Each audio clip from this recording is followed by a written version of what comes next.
Welcome to Legacy Sips and Tips podcast with your geeky host, Lindsay Wheeler, where we talk about everything from death, preparing for your future through estate planning, life, the occasional breakup, entrepreneurship, general nerdery, and of course travel, snowboard, and always wine. Thank you guys for being here. Now we're on part 4 with Molly Waller because she has a plethora of stories. Sorry. Yeah, it's good stuff. So we are still learning some more, and I'm hoping you guys are enjoying this as much as I am. How many people does it take? How many people in California does it take to change a light bulb? Hella people. Hella. That's what it is, yeah. How many people from NorCal does it take? Yeah. Hella. What did the nurse say when she lost her pen? What? Or no, how's it go? I ruined it. What does the nurse say when she finds the thermometer in her pocket? What? Oh, some asshole has my pen. Ah. That's like our joke for law school. What do you call the C student? Your Honor. No. So That's a good one. we all have industry hilarity. Yeah. Yes. This cat And is you kind of have biz. to. I think that's a big piece for nursing as well. Everyone says that we have like dark sense of humors and stuff like that. And it's like we have had to cope with traumatic things that we see and what we have to deal with on a daily basis. Not everybody, does the line. Yeah. But so we call it gallows humor. We do it in the law too, like dealing with, criminal stuff. You're walking at murder scenes, you're looking at horrible things, you know, and you're just like, oh, look at the scalloping on the neck when they got hit with the knife or whatever. And you're like, oh, I can totally tell how that works. And oh, I bet they didn't cook a good casserole or something. I mean, like you have like crazy things that you just joke about flippantly because what else are you going to do? Mm-hmm. You know what I mean? Otherwise you'd be rocking in the corner every morning, Yes, like, I would be, we have a psychiatric unit in our hospital and I would probably be a patient. Oh yeah, I'd be in their frequent flyer. Yes, yeah, for sure. Hey, it's me again. I know I had a bad day. Yeah. Hi, it's me. Yes. I'm the problem. It's me. Yes. Yeah. So we turn to humor and we turn to each other for therapy. Sure. And it's hard, again, to face some of these situations that are not humorous at all and try and find that level of respect, yet try and help people see that that there's a silver lining to everything type of deal. Yeah. And that piece can be really hard. And some family members are grateful for it, and some family members are like, "Fuck you." Yeah, and it's hard to I tell anymore. people like what they're dealing with this, and I'm like, you're carrying an immense burden by being a caretaker and doing these things. And oftentimes when that person passes away, you have a sense of relief, but also comes the guilt because you feel relieved. Yeah. But that's a very natural thing to feel that. And it's like, people don't talk about that enough. Like, that person passed away and you're like, oh, thank God. Like you feel, Yeah. But that's a horrible thing to think about, that you're happy that this person passed away. You don't ever want to think that way, but that's a very natural thing that you've been caretaking this person. The amount of stress that you have before they pass and after they pass, if you don't have stuff set up, is huge. And so having stuff like that just makes it, again, you can just kind of focus on taking care of the patient. And especially when you have direction and you can do those things that you want to and get that set up. Yeah. Because it's a lot of things that we don't think about. And, having somebody literally then walk you through week by week, we do a whole system of, 1 week we talk to you. 1 week we talk to a financial advisor about what that looks like. 1 week we talk to the mortuary. We get Michael on and we say, what does that actually look like? Because people don't know that. And my friend whose son passed away, I told him, I said, this is going to feel very clinical and very cold for you. They're going to be literally putting paperwork in front of you with price sheets. And it just feels and you can't, shitty. Yeah, and you look at it and I know it sounds bad to compare a person to an animal, but when Loki died, my dog, when Loki died, I'm sitting there looking at this price sheet to send her to either be buried or like prepared to be buried in the yard or to be cremated. Yeah. And I'm looking at the price, and first of all, I was like, God damn, I'm in the wrong business. This lady's like making some good money, right? But at the same time, I was like, she's worth more than that. Right. Like, you know what I mean? Like you look at it and I'm just like, really? She's only worth $700 to you? That's my baby. Yeah. And that's your dog, let alone your mother or your grandmother or your child or whatever it is. Like it's a horrible experience, and it is a business. And bless those people too. They are so compassionate and so understanding and so patient. Yeah. It's terrible. And like I've had episode where I've gone through like the price sheet of what these things cost, and that's why it's so nice to have those things in place for your loved ones, where you've already pre-purchased that. You've locked in today's prices for tomorrow, and they don't even have to look at that price sheet because you have that done for them, and they can just go, I don't know what they wanted. They got it. And Yeah. they're just like, we got it. We take care of that. I know. Great. I know that they get, because we've had some family members come back after patients have passed. One, to thank us for the care that they got, and two, just to kind of just check in. And we usually, again, like for example, this woman that just passed, her husband has already been back in to see us, brought us cookies, things like that. Yeah, very sweet man. And asked us how we were each doing and things like that. And he was letting us know that there was a funeral service for her that would be available, and he would let us know. But he had said, he was just like, he goes, having somebody, he goes, I just get a phone call from these people that say, you let us know when you're ready. We're ready when you are. And I think they had already cremated her. And they said, well, just keep her until you set a date. Yep. There's no rush. Yeah. And send us a list of how many people you are expecting. And, do you need us to do the flowers? Do you need us to do whatever? And again, all of those costs, which again, you're not thinking about. No one's ever thinking about, like, what do I want for my funeral, right? I do. I want a Viking pyre on Lake Tahoe, which I'm sure the TRPA or whatever it is will not be happy with that. Not be happy with that. We'll see what we can do. Pyramid, maybe. Yeah. You'll be one of the water babies. But yeah, he was saying that it was very nice that he just went home and all he had to do to deal with was just to grieve, and that the funeral home took care of everything after that. Because they had already done that got it set up. Like, it's so nice. So he was like, he goes, it gave me ample time to then focus on now the joyous part, and I wanted to let you guys know, celebration of life, all and the of fun the things. things. She picked out a music list, and like whatever. He was like, she wanted white roses and lilacs, or who knows. The service would be out in Fallon, and that we were all welcome to join, and that they were going to host something in their barn afterwards. And I think he said like, bring your own drinks. Yeah, which we were BYOB. We're like, well, we now know that she likes tequila, so we pour one out for the homie. Yeah, each one, just all the things. Everybody brings their own bottle, and we bury her with us. That sort of deal. But so it allows the family to just really focus on that grieving piece, and then having the turnaround, and they don't have to deal with anything, which is really nice. Yeah, that is important. And Miss Mary, that's one of my default names for people, Miss Mary or Miss Sally or, Sally Smith, Miss Mary wanted that, and Miss Mary had that all set up for herself and through her estate plan, and you guys were able to enjoy that, and he was able to breathe and not have to just be like panicked and, oh my God, what does she want? And here's a price list. Hey, $14.95, you like that price? You know what I mean? Like, it's a horrible experience, and you're just like, I just lost my person. And now I'm going to be shoved at a price point, and then you're like, here's your credit card. Like, that's awful. Well, like I had mentioned before, like, this person just dies, and I'm like, I need you now to pick this mortuary. And they're just like, what the fuck? Like, I can't even process this right now. But, so having that set up, having that in place, and you guys just call that because they already have it in place. They're not having to have to deal with it. They're coming to get them. You know what it is. And, like, it's such a gift for your loved ones. I try to hammer this on people. It is such a gift for your loved ones that they don't have to deal with this. Yeah.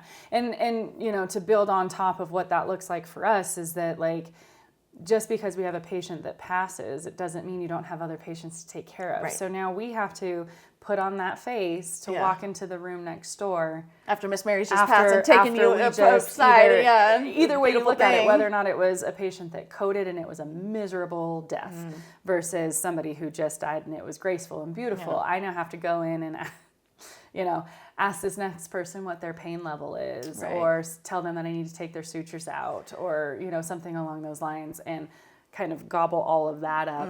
And it puts some stress on some of us. A lot of us have become accustomed to, that's just it's just an average day at work. But, and other patients, they feed off of how we're responding to things like that. And so if we're stressed, if we know we have a million things to do, like we can't find a next of kin, his patient's crashing, the next patient is asking for certain things, like we have to, go back and forth, and it can be a lot. And so, and we're not really supposed to tell other patients that, hey, I just had this happen. This guy over here is dying, and we're just waiting for family members to come in. I mean, they can feel the energy in the room and things like that. And so you get some patients that don't give two shits because they're the only person on the floor. Yeah. And and then other people are like, tend to them. Like, tend to them. Yeah. Like, what I need is not critical at this point, And I'm like, well, you're in an ICU. It's probably fairly critical. Yeah. But having to juggle a lot of that is hard for the staff when we don't have a specific plan set in place that, like, we know that we're waiting for family members to get here before we withdraw any sort of care, and we're going to give them ample time. We're going to let them decide when they're ready for us. Or if the patient doesn't give you that much time because, their bodies can only hold out for so long, our priority is there. And then now I have to say, Lindsay, I can't take care of this other patient right now. My focus needs to be here. Can you please tend to that? So communication just among staff members is huge to help in these situations, to say, hey, you call coroner, I need to call donor, somebody else needs to call the mortuary, we still need to get approval from, a family member that they're okay to be cleared or something along those lines. Do you have a secret bat line to the mortuaries? For them, they're on speed dial for sure. Yeah, like a special bat line that you guys call. They're on speed dial. And it always seems so weird. And we call and I'm like, hey, it's Molly. I'm not calling to ask about the weather. It's like you're not calling them for a live patient. You're calling them, and you do. I feel stupid saying it sometimes. I'm like, I need to report a death. Right. And they're like, obviously, this is the coroner. And so it's always interesting because I always think of things after I say them, and I'm like, that's like when you do the restaurant where they're like, enjoy your meal, and you're like, you too. And yeah. Exactly. Think about that for the next 6 months. Yeah, so they're like, and I will say that the folks that work at Washoe County, they are fabulous. Yeah, we have a great ME department. Yes, they joke with us when we have, the moments and things like that. I mean, it takes a special kind of person to do what they do, but they are good at responding to our cases and talking with us and getting the information that they need. But it always feels funny. I'm like, I'm calling because someone died, and they're like, obviously. Yeah. Thank you, Captain Obvious. Yes. Yeah. Obviously. Yes. Yeah. And then they're like, patient's name. Right. And they start going down the thing, and then you're like, oh, okay, we're getting into business now. So. Yeah. Yeah, it's interesting, that whole field too. Just I need to get the MEM on because that's a whole different world of fascination that people don't understand, and the training that they have to have, and I think a lot of people understand that the lead coroner down there is a doctor, and they're like the highest of doctors because they have to know all the things. Yeah, like they don't just specialize; they have to know all of it. Yes, when they do that, they do the autopsy and they're doing the forensics basically. What normal function looks like, and now we have obviously like abnormal function. Was this the cause of death? Was it just a side note? And they're processing bodies very uniquely in that way. Like during criminal, like we look at stuff, and I learned to read the autopsy reports, and this is why when you guys were all going through medical school, I would call you and be like, I don't understand what lividity is. Oh, that's what that means. Oh, okay, this is where the blood is, and this is how it relates to the crime scene photos, and this is how I have to advocate for my client and work that way. And so it's super interesting doing the criminal work and looking at autopsy reports and stuff. And I learned that when it says, when the stomach contents, McDonald's would be what a lot of people would be their last meal. And it would say, hamburger, lettuce, potato. And you're like, oh my God, a Big Mac and fries. Yeah. Oh my God. You know what I mean? Like, and that's and then you start reading the crime scene, and they're like, oh, they went to McDonald's, and they got, it was your power of deduction. Yeah, gang shooting or something. And I learned that's, they didn't have a nice steak dinner. They had McDonald's as your last meal. So you never know what your last meal is going to be, everyone. So keep that in mind. Wisely. Yeah. And if you're in a gang shootout, just be aware that we're all going to look at that and go, oh, sadly, McDonald's was your last meal. So, You're like, really? Yeah. Could have done better. Yeah. And it's interesting, looking at child issues, you know what I mean? And like criminal, when we're dealing with criminal stuff with children and looking at children autopsy reports, like those are awful, and the photos, and you guys who have to deal with that, I would dealt with it on a different end of like, these are just kind of meat pockets, and I'm looking at things, and I'm doing the assessment for my client and taking their side of it, if you will, or when I was working at the court. But you guys deal with the live people, like, you know what I mean? And like the people, like our friend who does peds oncology. Yes. Like, bless her for that, because I can't even imagine what that would be like. like. And with that, I mean, it's not even just the child, but the families and having to be an advocate for more than one person. Right.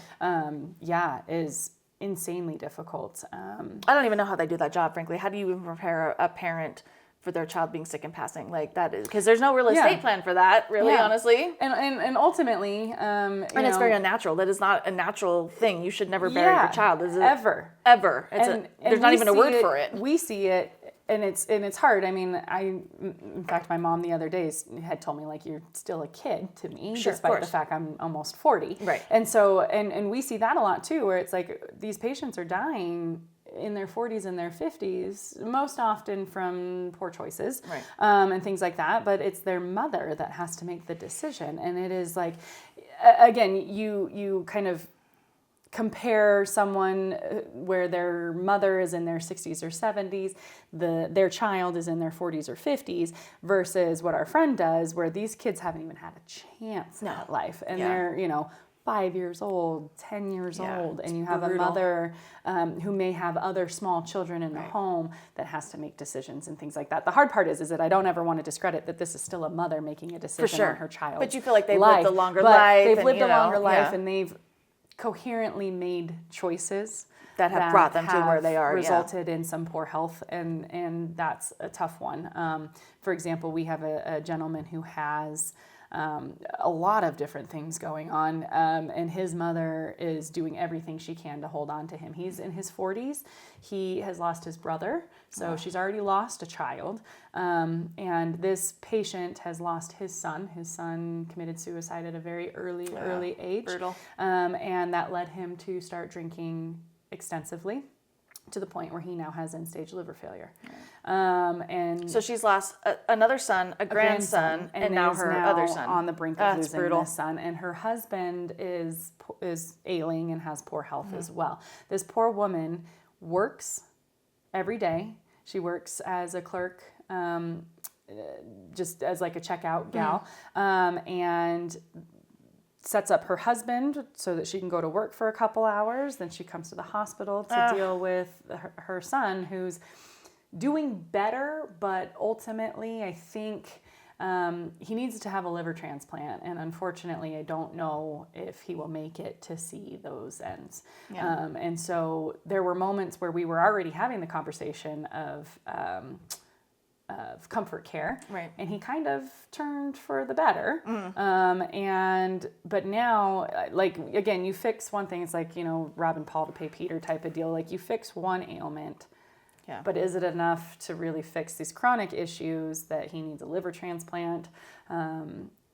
Is he even going to get it? Do they have the means to pay for that? Is there a place that insurance will be accepted? And even then, like, a lot of people will think, well, why would that guy be deserving of it? He did it to himself. Like, it should be the people who have like a genetic disposition or something. With that sort of deal is that he gets put on a list, but he's very low on that list. And if there is something else that pops up that takes priority, say you have like a teenager that, I don't know, gets in a car accident and has his liver impaled or something, and now is a high candidate for getting a liver transplant.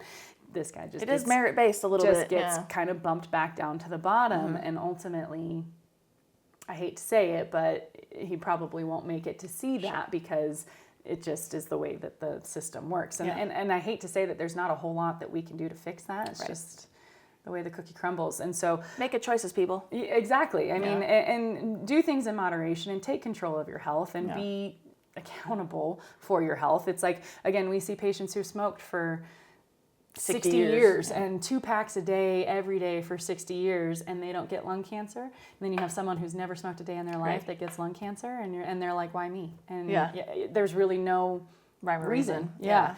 And so, or the other way around, these people that have smoked for 60 years, 2 packs a day every year, are baffled that they have lung cancer. Right. And I'm like, you're all, hello. Let me draw you a picture. Like, I was just like, we've given you ample amount of information to tell you that these things are bad for you, yet you still do them, and then you're just like, it's like, I'm the asshole because I'm now telling you that you have lung cancer. Because you're Captain Obvious. And so, yes, exactly. Why am I the asshole? Yeah, well, here we are. And it does. It's like, or people will be like, oh, well, he quit smoking. And I'm like, when? And they're like, last week. I'm like, that's not, he's still a fairly active smoker. What is it in the, what's the stupid movie?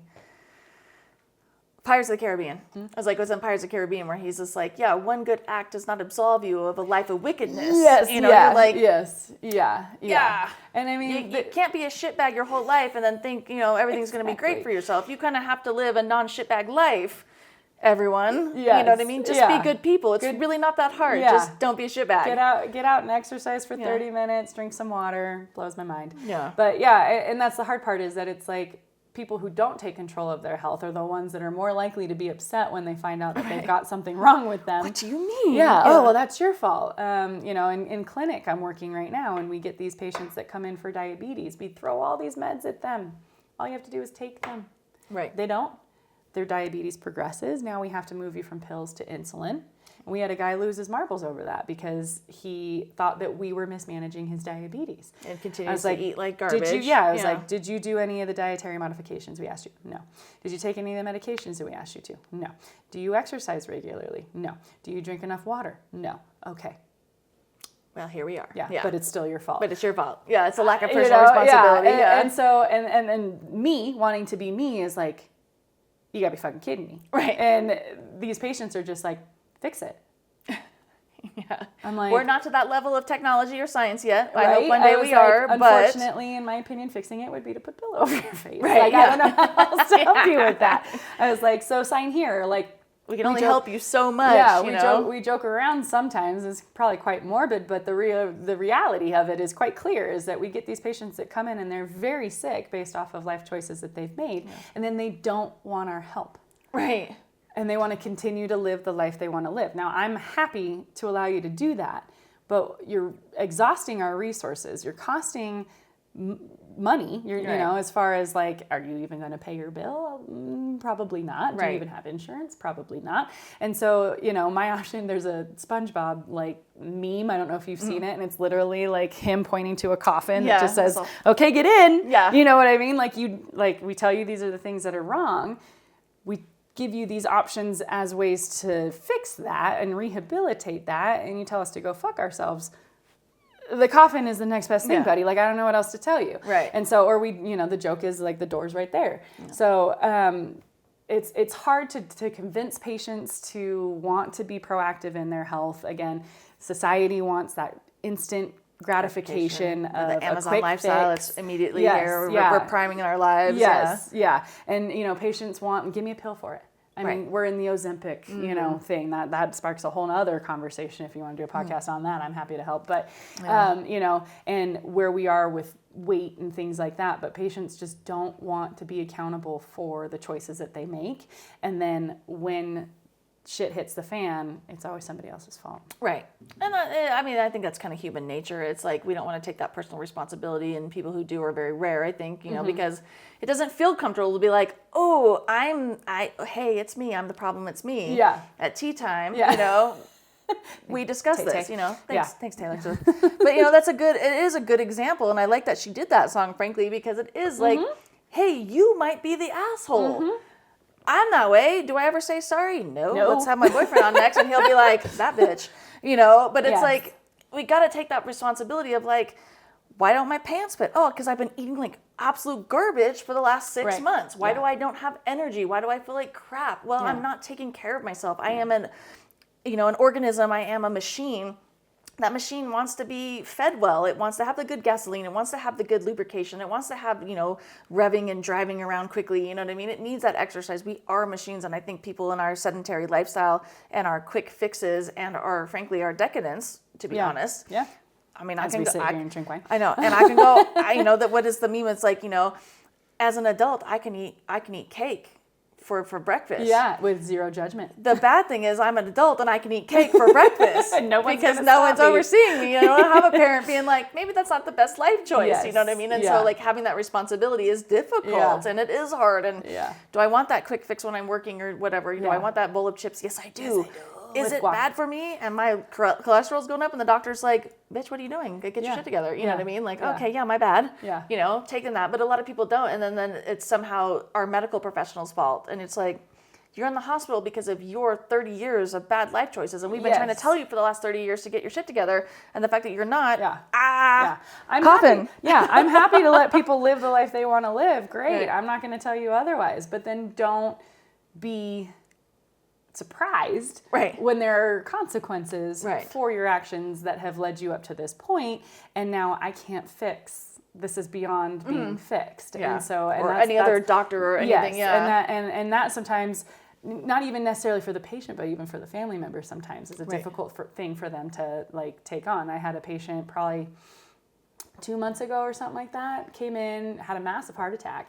to the point where he's like, I mean, he knew he was having a heart attack. So I love that he had the wherewithal as far as, I don't know if he read it somewhere or just watched movies, knew the signs of what having a heart attack was. And what are the signs of heart attack? Everyone knows? Chest pain, heart palpitations. It's like the crushing feeling of having an elephant sit on your chest. Sometimes you'll have like a left arm droopingness or numbness, jaw. Most often with women, it's up into like the jaw or the lower back.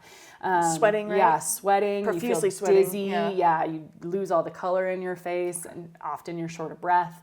Things like that. This gentleman was walking. And that's like 911. That's like call. Yes, and take an aspirin. Yeah. Right. I always say that, like pop an aspirin. And so, but he was well aware that he was having a heart attack. He happened to be like walking into a Lowe's, and there was somebody there that had BLS training, and immediately was like, "These are the signs of a heart attack." Gave him an aspirin, called 911, and it was the Lowe's close to the hospital I work at, so they brought him right on over. And thanks, Lowe's sponsor. Right? Exactly. Yeah. I was like, all your people should be trained. People yeah, that's awesome. Yeah. And so he came to me. He was a super nice guy. Understood. He's like, I've smoked my entire life. I understand that I have a red meat diet. He's like, I'm probably 40 pounds overweight. I have hypertension. Like, he knew that he had all of these risk factors for having a heart attack. He wasn't necessarily surprised. What was funny about it is that he had gone to cath lab, and they placed 2 stents. He had, needed to have. He had what we call atherosclerosis, where it's like plaque and stuff builds up in your arteries and blocks it, and then completely blocks it, and you have a heart attack. Yeah, and so they have to go and they put these stents, which are like these mesh, I guess, kind of like almost like hoses, and they open up the arteries, and then blood flow can get through. And so he had, I think, 4 or 5 stents placed, which is pretty significant. And it was in multiple areas in the heart. Yeah, no bypass grafting or anything like that. But went in and put these stents in, cleaned them out, and was able to get perfusion to the rest of his heart. What was cracking me up about it was not only was he able to tell me that he was a high-risk patient for getting that, wasn't surprised. He goes, I knew it was coming at some point in my life. I just didn't think it was going to happen when I went to Lowe's. But what was funny about it is that, and he knew, he's like, I know I need to stop smoking. Like, my doctors told me this multiple times over. He's like, I just saw him last week. He's like, I've actually cut it down from a pack to half a pack a day, which that's a start. He's working, It's a start. You're acknowledging that. What cracked me up is that he called his family in to come and visit him, and they brought him Wendy's. As I say, they brought him like a double or whatever they have there, like a double bacon cheeseburger. Yeah. And I smelt it. And you're all, ooh. And I was like, I mean, I was like, I haven't eaten in 12 hours, but I was like, oh. Sorry. And but then I was surprised to come in and find this man who is sitting here knowing what the risk factors for having a heart attack were. Literally in the hospital because of it. And sitting there eating a double cheeseburger. And I was like, sir.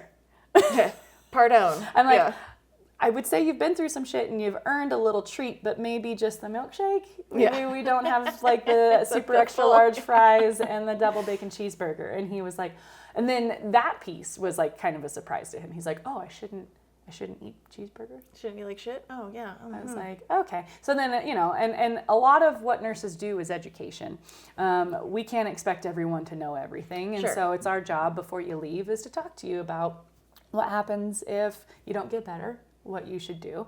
Well, to be fair, even in medical school, I think nutrition is half a day in med school, which is insane to me because how do you feel your body? Yeah. Like, I mean, it's a huge piece to why we have a plethora of all these chronic conditions, diabetes, hypertension, high cholesterol, all of the things. And there are certain foods that put you at higher risk for cancer, they say, and things like that. And people are just like, I mean, don't get me wrong. I love double bacon cheeseburgers. Do I have them every day? No. Right. But there are some people that's... My vegetarian father is crying inside, by the way. Yeah. For some people, it's cheap. It's easy. Sure. Right? Like, and that's the only means that they can go about. And then they we have complaints about the American diet, and hopefully things are going to get fixed a little bit, and big pharma and big, factory farming and industry. And that's a whole other discussion, if you will. And... but I mean, and it's hard for people who are socioeconomically disenfranchised, if you will, the ability to get good quality food, if you're... Or just good quality health care. That too. I mean, to get the education ahead of time to keep them from having these chronic issues that they'll eventually die from. Until it's too late, and then they become in the hospital, and then that's all surprise, you're like, oh, and then now you're trying to do that education piece for people, and these enablers too, because that's what they've always done, and this is what daddy likes, and this is what grandpa likes, or whatever it is, and mom likes her cake or cheesecake. Yes. Bring her some cheesecake in the hospital. Yeah. And even frankly, the food in the hospitals is abhorrent to me. Like, it's like, what? I'm in a critical care setting. I am trying to heal myself, and you're giving me a greasy grilled cheese. Yeah. Which, don't get me wrong, I love that. Thank you so much. But I mean, food. even when I was in there, like, we had to lie on my thing that said I was vegan, I was vegetarian, I was for them to bring you a salad, to bring me something healthy, which was insane to me that I even had to do that. But that's welcome to America, everyone. Then that'll be a whole different soapbox of me on American food, and we can go down that wormhole, no pun intended, with our current, situation. The firm brain. But Like but it'll be, it is an interesting and it is a problem. And luckily we live where we are, where we have local ranchers, we have local, things that we can get that are ethically managed and holistically managed. We can get fresh meat. We can get things that are not factory farmed. I can literally know that that's Bob the cow that we're gonna share or something like that. And we have nice agriculture here. We have farmers markets and things like that. But a majority of this country does not have that option or that luxury. And it's like, how do we solve that? Because it now puts a strain on our medical industry and frankly, our government industry and our finances with Medicaid, Medicare, our insurance companies, Big Pharma, who I'm sure loves that people are sick and ill. You know what I mean? Unfortunately. I mean, I hate to say that job security is not something I think about regularly, but it is. As long as those things exist, I will always never be have a job. As long as people are dying, I will always have a job. And again, it's a job that somebody needs to do. For sure. But it's not one that's easy, but it is easier when we understand what patients want when they get to that point. And so how do you guys educate people that, like, you have somebody comes in who has eaten like that their whole life and literally they're in the hospital and they're bringing him the Wendy's, because that was his everyday meal. How do you guys even broach that subject or get somebody to change 40 years of lifestyle? And that's a very difficult, other than me literally smacking it out of his hand and rubbing his face in it like a dog. No, I'm just kidding. Fold up newspaper. Yeah, right? No. We do, I love the fact that the hospitals have all of the interdisciplinary aspects of it. So, I had a nutritionist come in and talk to him about what a cardiac diet looks like and what, not that necessarily that patients are going to follow it. And that's the hard part. Again, lead the horse to water. We can only do so much. So we can give you all of the resources. We can't always expect you. And I say that a lot. I'm like, I can't control what you do outside of here. Right. But I can control what we do in here. And we hope to never see you, so please make these changes. And I do. I tend to, like I said, I'm a very blunt and in-your-face type of person. I give you both scenarios. I'm like, this is the you're going to die scenario. This is the you're going to live a super happy life and you're going to, live on this planet for another 15 years if you do this piece. And watch, he dies from like a car wreck or something. Right. Yeah. But I mean, we spend time or we call people if there's something that I'm not knowledgeable about. The beautiful thing is that I can pick up a phone and I can ask someone else to come and help. And so, and that goes for, when patients are dying or why, like if I can't explain something, our doctors are very good for the most part, or again, our case managers, our dietitians, we can call clergy in, we can call a whole bunch of other people in to help people understand some things. And with diet and things like that, I mean, you just pray that the person understands that this is why you're here. This is why you're here. And if you don't want to come back and deal with this, then I highly suggest that you start taking control of your health. Yeah, and I can't even imagine what other communities have to deal with. Like you're in an inner city, you're in a very congested area where those resources are not available. And what are you supposed to go do or tell them to do when they're getting their nutrition from a corner store or the liquor store, or that's where they buy these things, you know what I mean? Like in some of those city situations. The clinic the bodega, Yeah, the clinic that I'm working with right now for my nurse practitioner stuff, they are very highly associated with the food bank. And so when it comes to that, if we have patients that have uncontrolled diabetes, have uncontrolled hypertension, things that will eventually lead to an earlier death for them, they work with the food bank and they can strictly do nothing but produce. Oh, cool. So they try and stray away from things like canned goods and things that have like high preservatives. And they can go, I think it's like 2 to 3 times a week to get fresh produce. And so the food bank, obviously, which I understand is like nonprofits, all donation based and things like that.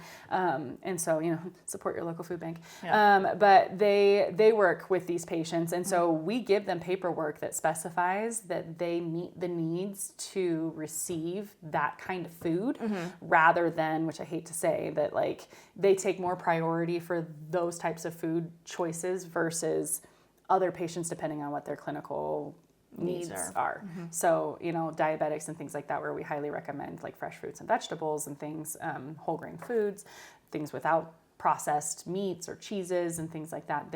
We literally give them a piece of paper that they take to the food bank and they get priority for fresher stuff. If they're not able to afford that on their own. Yeah, that's interesting. Yeah. Do you guys provide things like, because that's a big transition for people, that they've eaten this convenience, if you will, or this easy lifestyle, or just what they're used to, and making that shift is very difficult. Maybe they don't know how to cook that way. Maybe they don't know like the taste of it because they're not used to it. How do you guys transition that? Even just going on like a cultural thing. So on average, Hispanic people are more predisposed to things like diabetes and hypertension, right?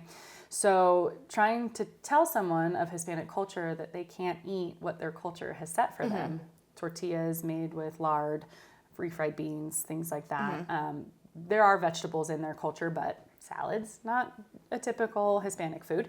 Right. And so trying to tell them that they need to switch to that is kind of difficult because they're like, what do you mean I can't eat tortillas? Like that's like a main staple. That's like telling an Asian person they can't have rice, right? Like it's a staple of their culture, their heritage, like, and their meals. And a lot of times they're like, give me something else. Right. So they're more likely to take the medication because they don't want to make they don't want to modify their dietary, habits in any way, shape, or form. So they're like, no, we'll take the pill if you say that will help because this is what I eat. Right. And so it's difficult. We provide them with menus and things like that, and recipes that are quick and easy that still incorporate some of the cultural foods that they eat, and hope that they would take, instead of doing a burrito, they would just take those toppings and put it on a bed of lettuce type of thing. So, and I've had some ladies say like, it's actually better than we expected it to be, that they'll report back and say that's good. And other times people are like, yeah, no, it's not happening. Go fish. Like I can't. Yeah. So we just got to kind of take it with a grain of salt. It's difficult. I think our society itself is not, even our school systems, like the food we feed to children, then that get them used to that, you know what I mean? And then the parents, and then having to get that ingrained in our society is difficult. And the accessibility as well is also difficult. And like you said, culturally, like these are foods that are, predisposition for certain cultures and ethnicities that they really enjoy. They're not healthy, you know, and maybe just be easy to come to, easy to eat, and it's difficult. Yeah, and then you get down to, like, if you have patients that are kind of gearing towards life, end of life type of things, I'm all about just getting food in them. Right. So I'm like, give them whatever they want to eat. What makes them happy. Is it something that's probably not super great for them? Is it really gonna, is that the bigger picture of why this patient is here? Probably not. But I feel like that, for me, in my opinion, like that's more palliative care of like what's going to make them comfortable, what's going to make them happy. I'm not going to have them eat like some crazy restrictive diet when it's not going to matter anyways. Give them the cake, give them the Wendy's, give them the In-N-Out, give them the whatever you want. You know what I mean? And you hit that cultural piece where they're like, they want specific things and it's not even anywhere close on our menu. And so if it means that patient will eat, we'll talk with families to say, if you have the time and means to do so, please bring them food. Right. Because they need to eat. Yeah. So it's a balancing act, I think, sometimes where it's like, how beneficial is this going to be, or how happy are they going to be? Like, what do you want to do, Yeah. Yeah. So I'm like, do they have wounds? Do they need the protein? I'm like, give them whatever they want. Yeah. Like my guy that wanted the beer, give him whatever he wants. Yeah. I'm like, I'm happy to accommodate for certain things. But I mean, like I said, the guy that was eating the way, totally. But like I walked in and I smelt it and I was just like, dude. Yeah. And he literally like had it in his mouth. And he's like, what? Like half of it coming out, scooping up his fries and ketchup. And I'm like, you know that you shouldn't really be eating that stuff. And that's why you're in here. Yeah. And I was like, if my physician came in, he'd have my ass for like, you're letting this guy eat this? I'm like, well, his family brought it in. He ate it before I realized he was eating it. Right. But I was like, come on, man. You're making me look bad. Right, yeah. You're making my job really hard right now. I was like, I want to be a dick to you, but he's a nice guy, stuff like that. So I'm just like, hey. again, I'm like, here's a list of foods that you should be eating. I can't control what you do. You're already starting to make some changes with how much you're smoking, things like that, but it's still going to put you at high risk if you don't change your diet. Yeah. So again, I'm like, you choose how you want to die. Do you feel like in your industry that like a majority of our ailments are because of diet? I would say a good chunk of it, at least 50%. I mean, diabetes is huge and on the rise, unfortunately. And we're starting to see type 2 diabetes in a much younger age. Right? So type 2 diabetes is when your body just can't, you just have, most often due to poor diet, you're just not producing enough insulin to maintain the blood glucose in Totally your different system. type 1. Yes, type 1, you are born without the ability to either create insulin at all. Usually happens when you're like 3 or 4, like young. Yes, like you start to see that pretty quick. And so, but we're starting to see type 2 diabetes in our preteens. Whoa. Where kids are overweight substantially, living a sedentary life, things like that. So we're starting to see that shift. Yes, yeah. They're not going outside like PE. I don't know what they're teaching in PE these days, or how their kids are they even have PE anymore. Yeah.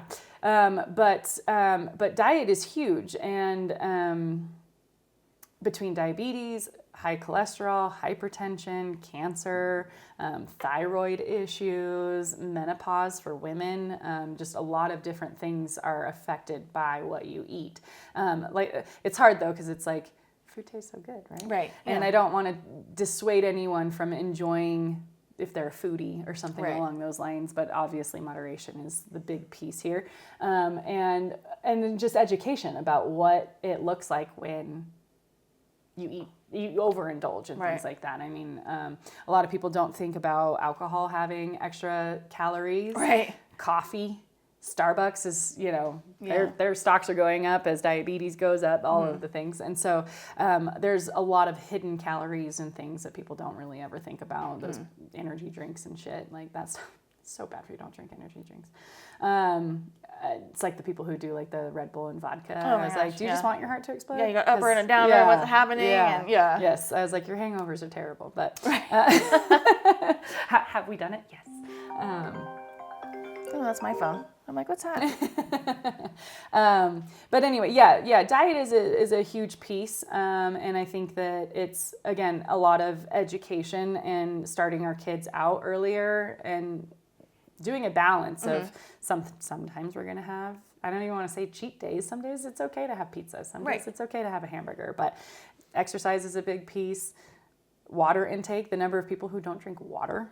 They're like, well, I'm drinking wine, it has water in it. And I'm like, yeah, I get it, but you need to have some water, and how good that is for your kidneys and everything. And then sleep. Is another big the sleep piece. Hygiene is a big one, it's another big piece. They say, as far as nursing is concerned, or people who do nighttime shift work are more likely to have things like hypertension, diabetes, obesity, mental health related issues, things like that. So it's not great. So get your sleep. So how do you do that? So we work in a community that's shift workers because of our hospitality here. And so how do you, encourage people to get that sleep hygiene? Because that's a huge one. Like I struggle with it. Like they used to think I was narcoleptic because I just oversleep. Like I can do 12 hours a day. I am happy camper.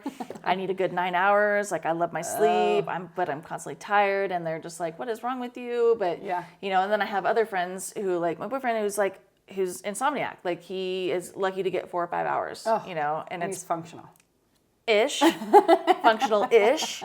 My other really good friend, same thing. She was exhausted. She crashed her car because she, just is insomniac and can't sleep. Yeah. And I have a lot of friends who are like that. So what do we, for you as a professional, like what do we encourage for people to get that sleep hygiene? Because I don't think people understand how important that is. We live in a 24-hour world now. We're online. We have electricity. We have all those things, circadian rhythms. Like what do you suggest for people on that?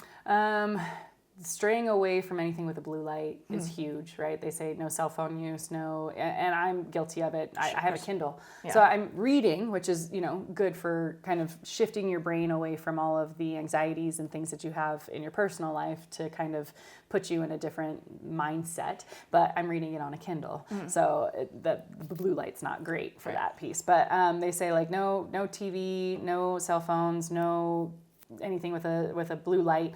like within an hour before you actually like lay down to sleep. They say things like meditation. I'm not big on meditation, but I know that it works for some people. Doing deep breathing exercises, yoga, stretching, that sort of thing. Having some sort of routine, whether it's doing skincare, brushing your teeth, all of those things, and sticking to it. Trying to go to sleep at the same time, whether it's like if you do work night shift or whatever, but the same time every day, and trying to get up wake at 6 a.m., you make sure you go to bed at 7 every day, that sort of thing, making adjustments and whatnot. Ensuring, they say like 6 to 8 hours is the average that a person should have in order to maintain like basically the highest amount of brain function throughout the day with sleep. If you have wounds, if you're ill in any way, shape, or form, 6 to 8 hours is crucial. In the hospital, I love it. People are like, I couldn't sleep, and they're all upset. And I'm like, it's a fucking hospital. Right. Like, of course you things can't are sleep making there. things are making noise. You've got people checking on you. You mentioned earlier people coming to do your blood work.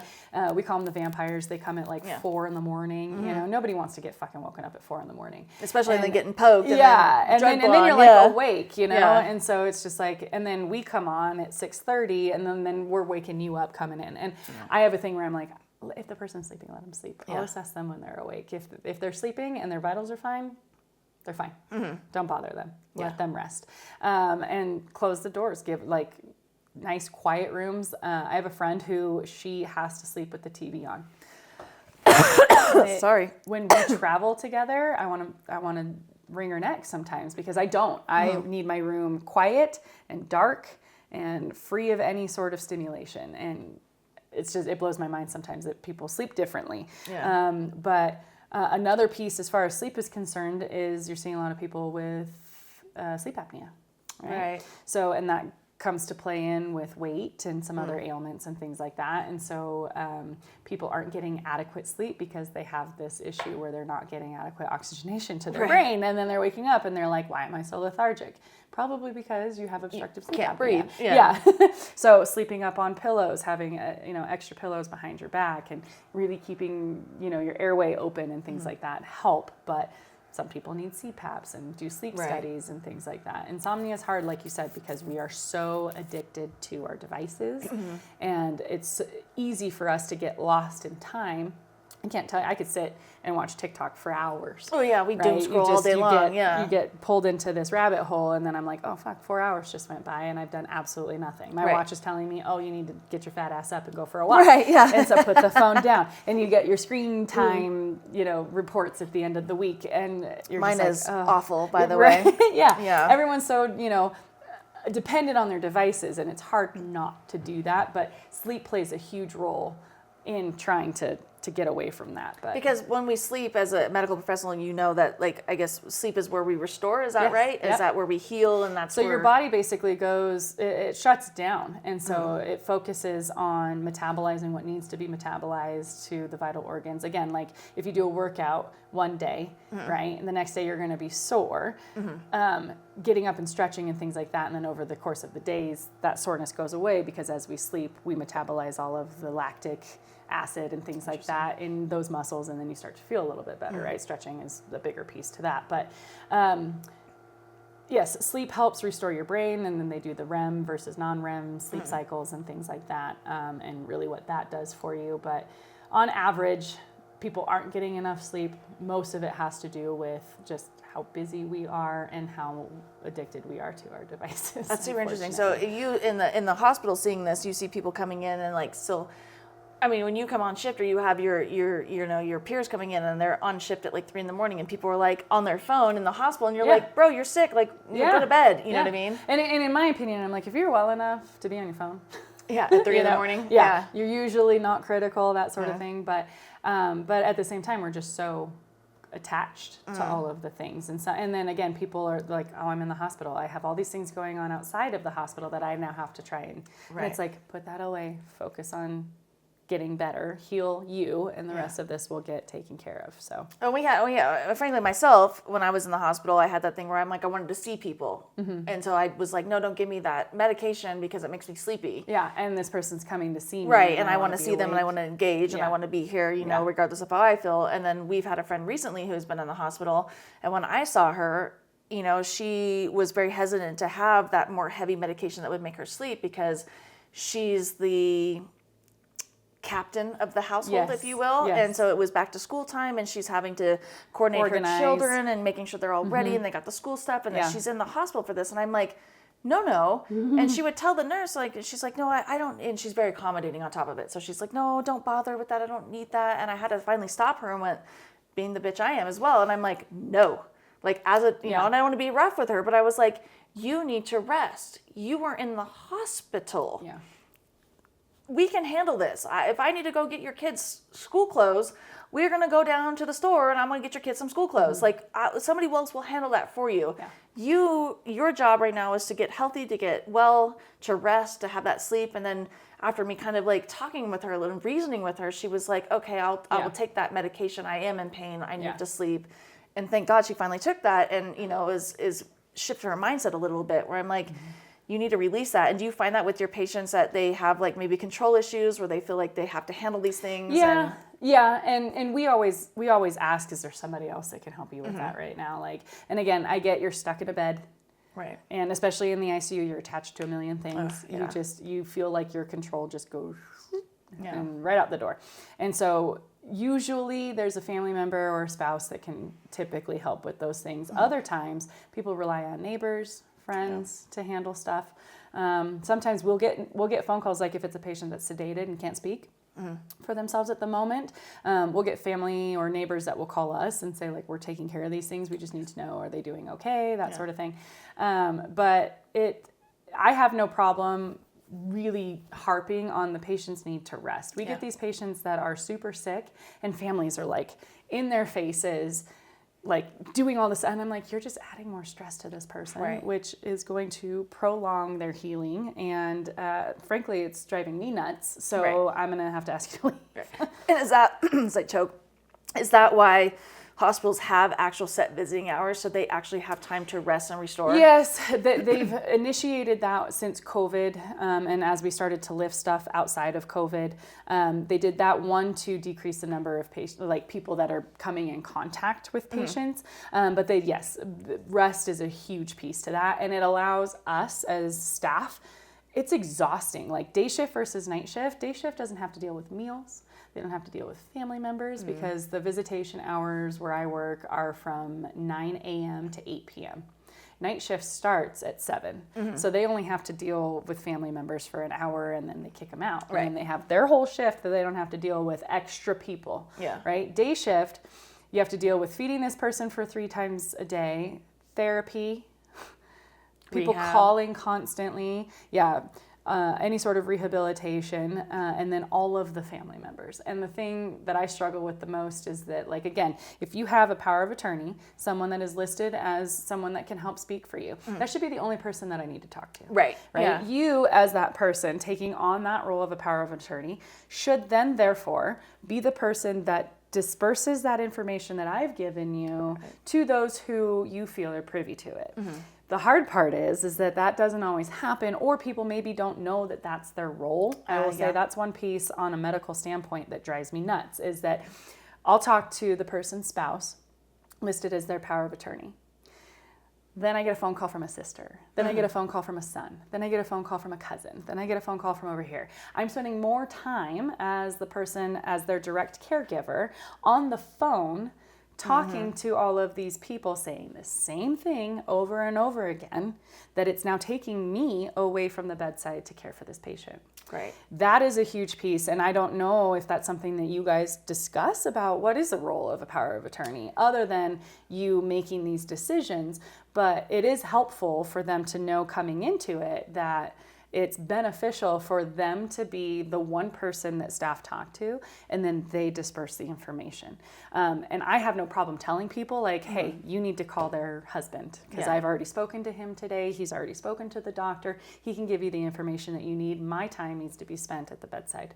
Right. And so I've gotten people that are cool with that, and I've had people that are like, fuck you, you're going to tell me what's going on. And I'm like, I don't, and I will hang up on people. I'd be like, again, call their spouse. Call their actual agent. That and it's not until you kind of, again, go from zero to bitch, where it's like, you're not going to tell me what I'm going to be doing when I'm trying to take care of your person that's actively dying and I'm trying to keep them on this planet. Right. The more that you sit here and take my time on the phone, the less time I get to help them. And other people too that you're also taking care of. It's not like you just are one-on-one. And that's the hard part, is that a lot of people forget that there are other patients in the hospital. Right, there are other people in this world. I love the ICU because you only have 2 patients, but it is a lot of work that you do for 2 patients. And so that is a huge piece, I would say, and I'm pretty good at making that where I'm like, you are the power of attorney, and they say yes. They give me the paperwork. Okay, great.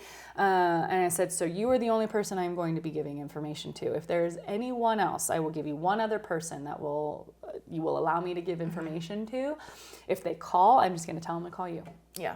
And so communication, having that conversation at the bedside is very important, but it does take a lot of time when you have to explain things to multiple people. And then, we get a lot of people that are like, oh, hang on, let me call my daughter and put her on speakerphone so that she knows what's going on. And I'm like, okay, again, power of attorney is present at the bedside. Great. So I know that I'm not breaking any HIPAA violations or anything like that. And ultimately, like, maybe she needs guidance from her daughter to make the right decisions for certain things. But at the same time, I'm like, okay, if they're there at the bedside and they're like, I'm going to go tag out, and then this next person's going to come in and you're going to tell them exactly what you just told me. I'm like, fuck you. Yeah. Like, in my brain, I'm saying that, but I'm like, okay, I don't have time for this. Right. And because so you guys are stretched thin as it is. It is, and it's exhausting. And some patients some family members will ask certain questions or not have the same like health literacy as the power of attorney about what's going on with the patient. And now I'm having to explain even sometimes the simplest of conditions that have nothing to do with why this patient is here to somebody who really doesn't need to know. Right, and educating them at that point. And so I'm like, I'm happy to help, but this is time consuming and it is extremely exhausting. So making sure that the power of attorneys understand that they need to be the one spokesperson for especially if they have huge families. I will say, again, culturally, Hispanic families, Asian families have 1 million people involved in this person's care, and they all want to be there, which is great. I'm happy to have family members there, but that doesn't mean that I need to say all of the things to each and every single one of these people, because that's not my job. My job is to take care of the patient. And so it becomes difficult to try and explain that without being a bitch of the, like, you need to talk to this person. You guys need to have a family meeting so that everybody understands what's going on. So as they come in here, I'm not having to explain what all of these numbers mean every time I come in here. Right. Or I'm not going to want to come in here. Yeah, and having that ability, and you're kind of limited too. Like, there's these people you're not able to speak to, or because of HIPAA and because of these regulations, that this is the person you have as an agent should be your advocate. When you do a power of attorney, it's called an agent because you're literally stepping into the shoes of that person. So if I'm telling the agent something, that should be I'm telling my person that, and then that gets disseminated where it needs to be. And then people need to understand that that's how that document works and have that conversation, and to pick that person who is going to be that business-like person or that spokesperson to then facilitate for the rest of the people, because that's literally not your job. Yeah. And it's difficult too, because then the doctors are like, who am I talking to? Right. And so we have to identify, this is, Louisa, and she's the spouse, or something like that. And so then again, the docs are like stuck talking to multiple family members, and you're ICU, precluded from talking to certain people if you don't have that either governmental relationship that we say is okay, or the actual piece of paper that says that. You guys aren't able to even talk to them anyways. Yeah. Or if the patient's capable of saying, I'm okay with you telling this person what's going on. I'm like, okay, even if you tell me that, it doesn't mean that I need to. Right. I was like, again, I've already had this conversation. You need to speak to this person. It's a pain in the ass, really, in the aspect of, like, I know that you guys all want to be involved in his care, but, like, I can't sit here and explain to you what that blue number is. Right. I've already told somebody they can tell you. Yes. We can telephone it. Yeah. Yes. I'm like, I almost want to be like, Google it at this point. You know what I mean? And so, but it is, again, I have other patients, I have other things I need to do, and this is just taking too much time. But then you have the patients that have nobody, and you're just kind of like, I want to tell people what's going on. I want to tell somebody, and there's nobody here. So you always have kind of both sides of the coin. Thank you for listening to this podcast. If you found value, please like, subscribe, and share. And be sure to follow me on all the socials at Sips and Tips with Lindsay. And of course, you can always go to my website, sipsandtipswithlindsay.com, to find more information about estate planning, business, snowboard, travel, and of course, wine.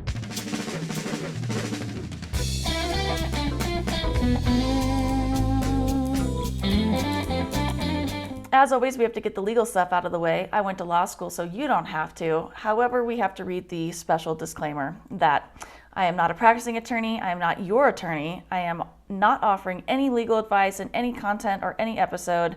All content is for your information and educational purposes only. It is not a substitute for seeking your own legal advice from your own attorney or other professionals such as a CPA or financial advisor. I cannot give legal advice and do not offer any legal services or legal advice, but I do offer some fun and educational content for you to enjoy.